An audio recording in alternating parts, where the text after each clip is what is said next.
Bonjour très chers amis, assoiffés de la connaissance. Merci d'être au rendez-vous de votre émission de tous les dimanches, la sorcellerie positive.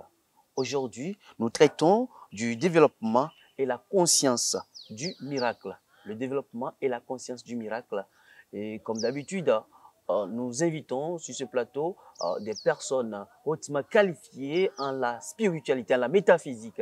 Et aujourd'hui encore, nous avons pour vous le maître Ramsès II. Il est instructeur donc spirituel. Il dirige l'école Ambiam, une école spirituelle bien sûr.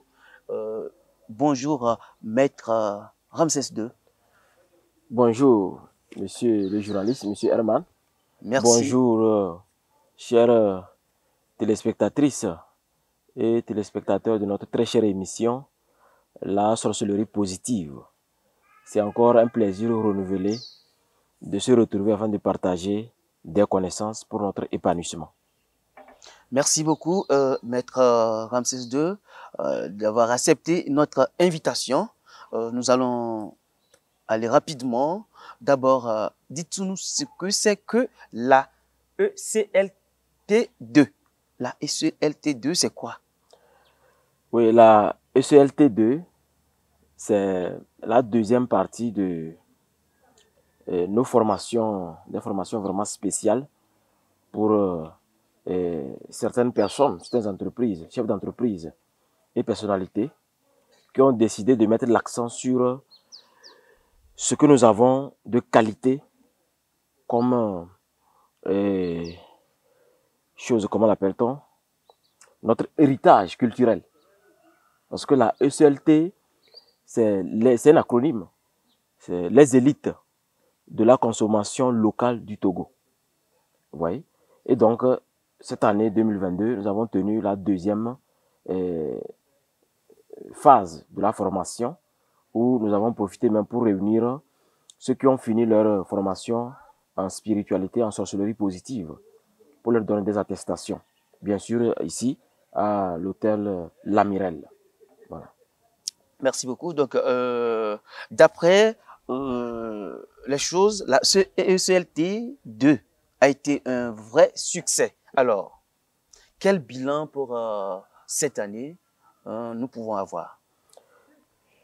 Et avant de parler de bilan, je voulais mettre l'accent sur la ECLT1, qui est celle de l'année passée, qui s'est déroulée le 24 août 2021 à l'hôtel Solim Palace, où nous avons mis l'accent sur la bonne santé.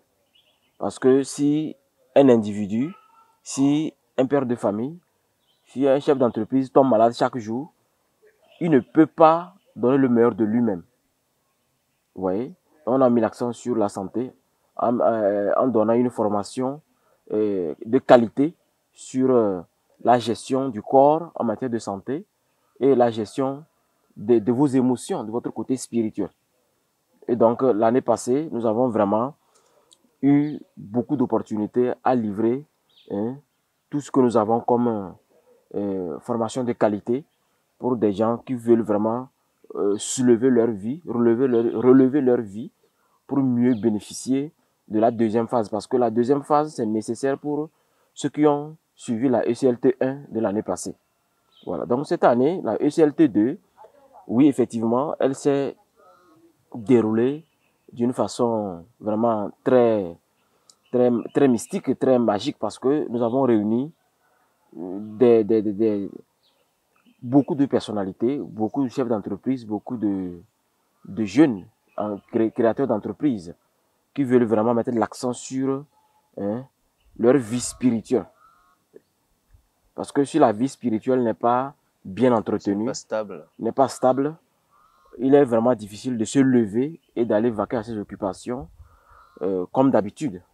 Donc la ECLT2, c'est cette deuxième phase au cours de laquelle nous avons profité pour livrer les valeurs de ce qu'on pouvait nommer un vrai développement. Les valeurs d'un vrai développement. Pourquoi je dis un vrai développement? Vous savez, l'ONU a reconnu que la paix est un facteur de développement. Et donc, si la paix est un facteur de développement, je crois que l'individu doit voir que cette formation, ce grand séminaire de la ECLT2 fut vraiment très opportun parce qu'on les a permis de mettre en place ce qu'on appelle le pouvoir du point vers la périphérie, c'est-à-dire n'importe quelle opération spirituelle ou physique, n'importe quelle opportunité qu'un individu attend, ça doit commencer par l'individu. Donc la paix doit commencer par l'individu.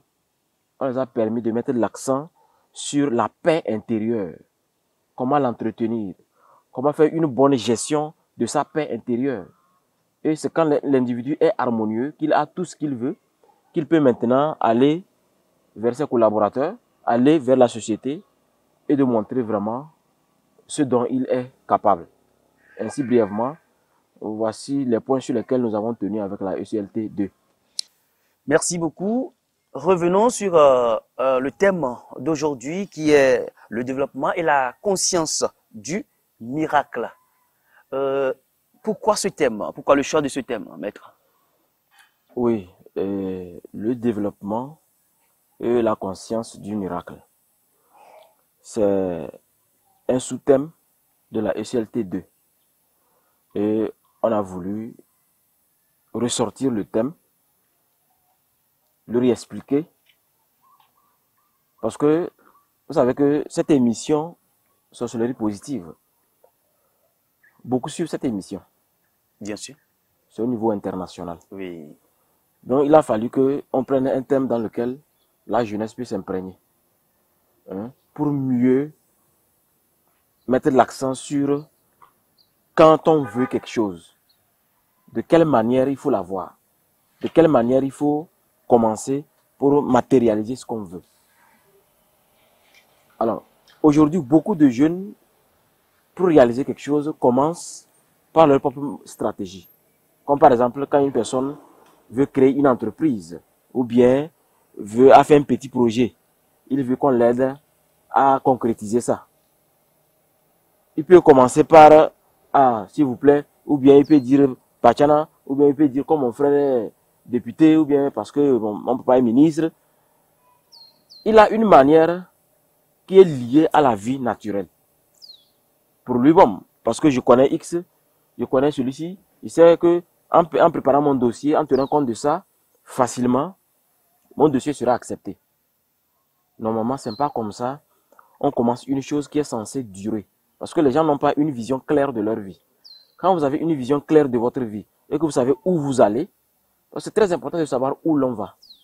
Quand vous savez où vous allez avec votre projet, là, vous saurez que voici les stratégies, voici les clés, voici les outils pour les accomplir. C'est pour expliquer cela que ce thème a été choisi. D'accord, merci beaucoup. Alors, comment on peut concevoir le développement? Le développement, comment le concevoir? D'abord, quand on dit développement, il faut entendre un changement. Il faut saisir un changement. Et ce changement doit démontrer une certaine qualité. Pourquoi je dis une certaine qualité? Si vous prenez par exemple 1902, on peut dire en 1902, l'Afrique n'était pas encore tellement envahie, la colonisation n'était pas encore dense. Il fallait juste apporter une radio pour que nos ancêtres de l'époque disent que c'est la magie. Juste une radio. Que c'est la magie. Mais en ce qui concerne un groupe électrogène, vous êtes un dieu. Parce que dans le temps, vous savez déjà, vous imaginez comment nous vivions dans le temps, nos ancêtres vivaient. Donc c'est pour dire que le développement, c'est de sortir d'un état à un autre qui permet de laisser des traces de l'ancienne vie. Pour s'assurer que le développement, c'est quelqu'un qui se comporte tellement bien, telle enseigne que sa créativité permet à toutes les personnes, ou bien aux autres entreprises d'ailleurs, de dire que vraiment, telle personne, ou bien telle personnalité démontre vraiment qu'il est dans le changement, ou bien nous sommes vraiment dans le changement. Parce que quand on dit développement, c'est un changement qui prouve qu'on a passé d'un état à un autre. Mais en laissant des traces pour que l'étape déjà, la précédente, n'empêche pas notre conscience de s'améliorer. Parce qu'on ne peut pas se dire je suis dans le développement. Parce que le développement, il est d'abord personnel avant sociétal. Alors, comment on peut dire que je suis dans le développement alors que j'ai un comportement comme un singe? Je vous explique pourquoi je dis un singe. Si vous prenez par exemple un gorille dans la forêt et que vous emmenez en ville, vous allez voir qu'il va vouloir transformer la ville en un lieu où il habite parce que tout le monde est habitué d'un environnement. Il aime la forêt, il aime la brousse. Si on l'oblige à être en ville, il va créer des situations pour se sentir mieux en ville. Donc du coup, on a des vrais bâtiments, des vraies voitures, une ville propre, mais les gens se comportent comme des singes. C'est ça qu'on appelle l'involution. Au lieu d'évoluer, il involue. Donc ce qui prouve qu'on est dans le développement, on change de comportement, on change d'attitude. C'est d'abord à la maison. Hein. On doit remarquer que ma manière de parler à Y ne lui plaît pas. Demain, vous ne pouvez pas reprendre. Normalement, chaque jour, on doit pouvoir faire un petit rapport à soi-même. Diagnostiquer. Il faut, on appelle ça introspection. Le soir, avant de se coucher, il faut une introspection. Est-ce qu'aujourd'hui, là, j'aime pas faire du mal à celui-ci? Est-ce que j'aime pas trop parler? J'étais vraiment en colère. Bon, il faut que vous preniez des résolutions que non, ça, je veux que ça reprenne. C'est quand vous arrivez en famille, je dis bien en famille, à contenir vos émotions, votre personnalité. Ce n'est qu'en ce moment que dehors, au service, dans la rue, vous allez démontrer que vous êtes transformé. Vous êtes quelqu'un d'intelligent. C'est pourquoi le développement personnel met l'accent sur votre éducation. On essaie de voir comment vous avez été éduqué par qui? Par un député? Par un ministre? Par un enseignant? On n'a pas vu que les enfants des proviseurs sont toujours premiers. Les enseignants de Dieu sont toujours premiers la plupart du temps. Parce que il encadre bien l'enfant. On sait en même temps que quand on vient de ceci, voici l'éducation. Alors que le développement brise cette barrière-là. Oui, oui, oui. Quand on vous forme, quand vous sortez de la ECLT 1, quand on est dans la ECLT 2, on sent que vous n'avez plus besoin. Même on peut vous regarder, on se tourne d'où vous venez. On dit non, lui là, je suis sûr que son papa doit être cultivateur. Après, tu te rends compte que non, c'est plutôt le fils d'un ministre, mais il est simple. Mais il y a des gens tellement hautains que même quand ils rentrent ici, il veut même qu'on laisse la place, c'est comme il veut bousculer tout le monde. Il ne faut pas être étonné. Ça dépend de d'où il vient. Et de l'éducation. De l'éducation dont il a reçu. Donc, le développement, c'est cette capacité-là de voir votre vie précédente et de voir devant vous clairement ce que vous voulez devenir. Là, vous allez amorcer selon les stratégies qu'on va vous donner, les clés qu'on va vous donner, afin d'avancer sur le chemin de votre véritable transformation qui est le développement. D'accord, merci. Est-ce que la paix peut être considérée comme un facteur de développement dans un pays? Je crois que oui, parce que je disais au début, l'Organisation internationale ONU a reconnu, je crois que c'était en 2010-2011, que la paix est un facteur de développement. Dans le temps, la paix n'était pas considérée comme le développement, à cause de tout ce qu'ils ont traversé avec Hitler. Mais maintenant, ils se sont rendus compte que la paix maintenant fait partie du développement. Parce que chaque année, on classe les pays en développement, que tel pays a telle place, tel pays a telle place. Maintenant, on tient compte les critères, on tient compte de la paix. De la stabilité, de la paix. De la paix. C'est pourquoi même certains chefs d'État en Afrique avaient mis l'accent sur la paix. Rappelez-vous de notre très cher feu président. La paix faisait partout quand il passait. Donc la paix fait partie du développement. C'est la raison pour laquelle nous mettons l'accent sur cette paix intérieure qui vous permet d'être vraiment en harmonie avec vous-même afin de bénéficier vraiment des potentialités que votre Dieu vous a données à la naissance. Merci. Dans le thème d'aujourd'hui, le développement et la conscience du miracle. Que peut-on comprendre du miracle? Oui, le miracle. Dans la ECLT 1 qui s'est déroulée l'année passée à l'hôtel Solim Palace, j'avais montré le miracle comme quelqu'un qui décide de faire quelque chose, vous le décidez devant vos étudiants. Et vous dites qu'à tel moment, ça va se concrétiser. Et vous démontrez un pouvoir que j'avais aussi montré l'autre fois. Parce que quand on dit miracle, c'est impossible d'avoir un miracle à l'extérieur. Tant que ce miracle n'a pas d'abord commencé à l'intérieur. Ça veut dire qu'on ne peut pas extérioriser ou bien de savoir ce qu'on veut faire et on peut éclore sur ces potentiels qui vont finalement surgir comme des miracles. Vous voyez, je veux bien qu'on comprenne là-bas. Je vous ai dit au début que si nous prenons par exemple, regarde cette table-là. Il y a quand nous étions jeunes, on était au collège. N'est-ce pas cette table-là, si tu es dans ta chambre, tu verras toutes les filles dans ta chambre. Tu vas amener toutes les filles à tout moment. Parce que c'est joli. Mais aujourd'hui, bon, on peut trouver ça partout. Ah oui. Moi, je vous dis, une personne qui croit trop au miracle sera déroutée. Parce qu'il suffit de se rappeler que, et en 1850, est-ce qu'il y avait la radio en Afrique? Et si ça arrivait, on n'allait pas dire c'est un miracle. Calculatrice, c'était un miracle. Groupe électrogène, vous êtes un dieu. Mais aujourd'hui, ce n'est plus rien du tout. C'est pour demain, n'importe qui pourra faire ce qu'on est en train de faire.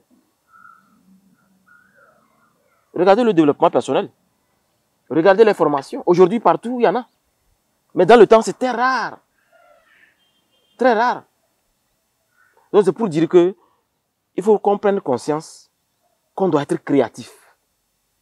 C'est quoi la créativité? La créativité, c'est d'observer la société et l'améliorer. C'est ce qu'on appelle quelqu'un qui est créatif. Par exemple, j'ai remarqué à ce côté, il y a beaucoup de Z-man. Oui, tu peux créer une entreprise à l'OZ. Tu es assis à la maison, tu fais à l'OZ. On met en place un numéro, tu fais seulement à l'OZ.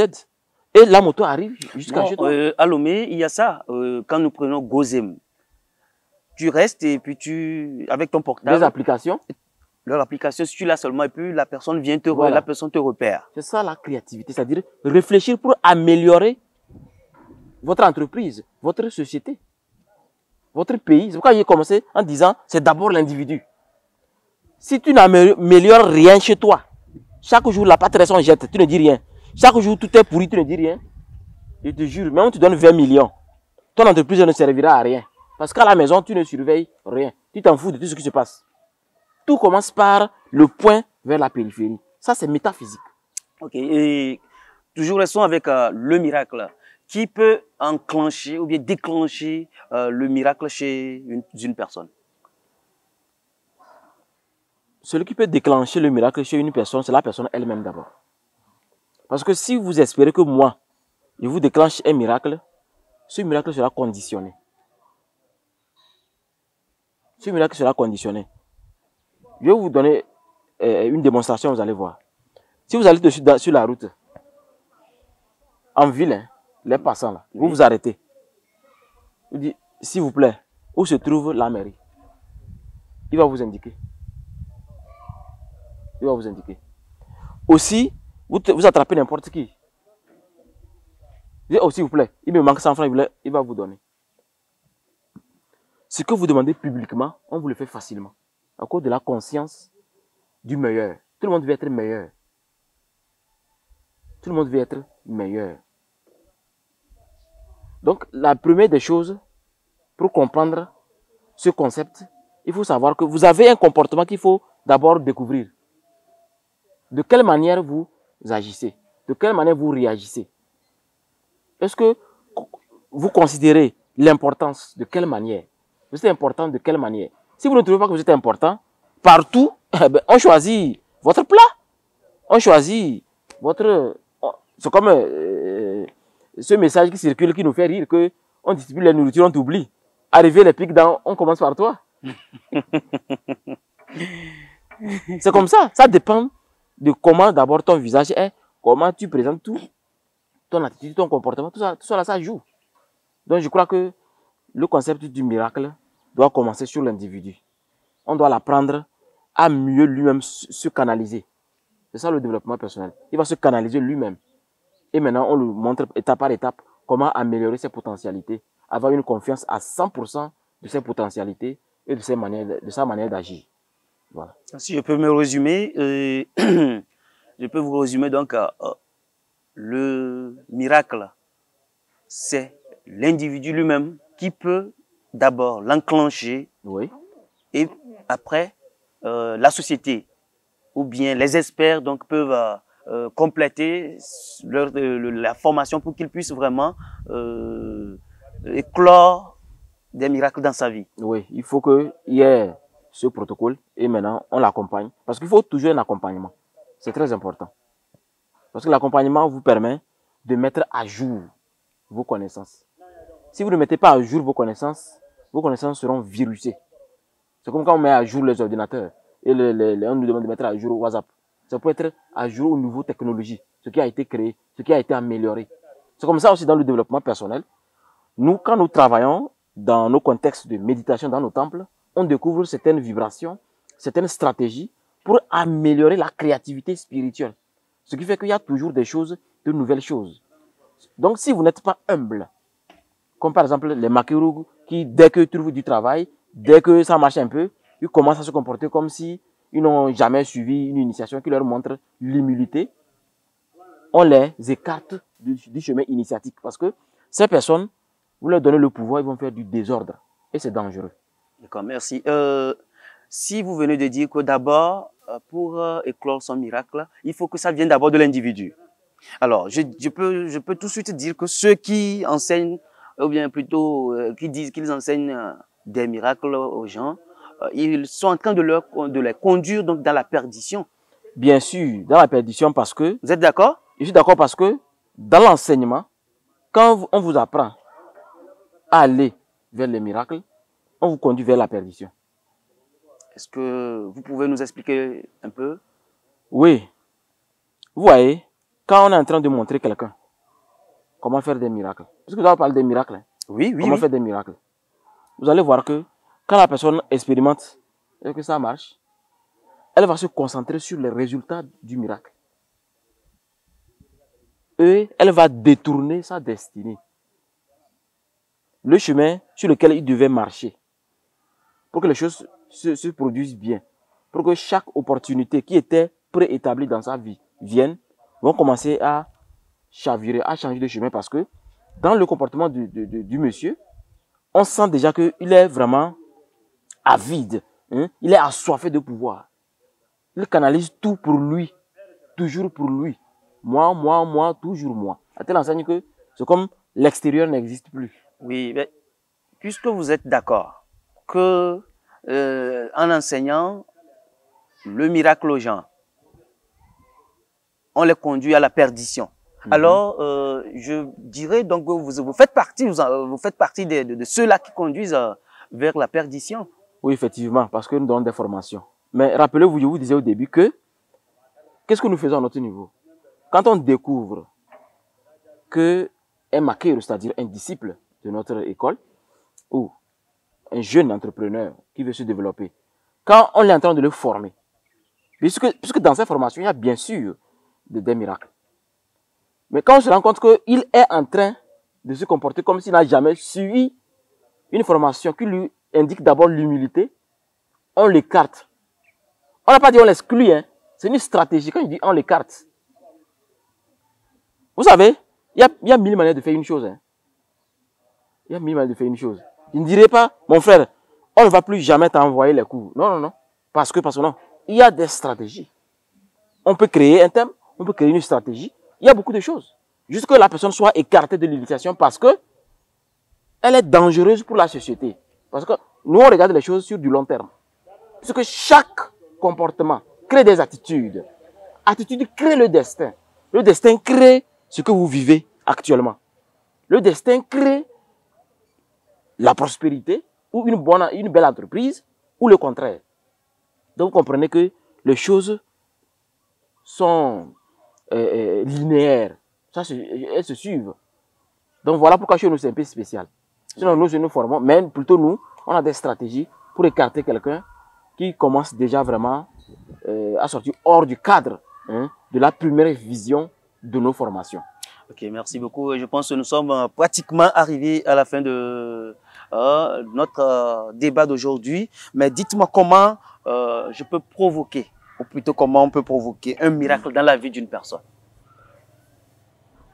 Provoquer des miracles dans la vie d'une personne. C'est-à-dire, un individu veut le faire ou bien comment? Oui, oui. Puisque moi, ici, quand je parle de miracle, je fais un lien avec le développement. Okay. Parce que je pense que si vraiment quelqu'un arrive à se développer de façon miraculeusement, Oui. C'est déjà quelque chose de bon. Maintenant, comment aider cette personne à se développer? Donc, comment enclencher en cette personne, développer dans la vie de la personne le miracle, Okay. afin qu'il puisse se développer? Pour cette question, je crois que l'individu que nous sommes, vous êtes, vous devriez d'abord mettre l'accent sur la conscience du miracle. Être conscient que quand on dit miracle, en réalité, c'est une réalité. Oui, c'est une réalité. Puisque je vous ai donné des exemples, des choses dont aujourd'hui on peut dire waouh, mais demain ce n'est plus waouh. Alors pourquoi pas ne pas être conscient que ce qui peut advenir, ce qui peut vous permettre d'être meilleur, est d'abord à l'intérieur de vous. Mais pour qu'un individu puisse d'abord, dans un premier temps, lui-même, développer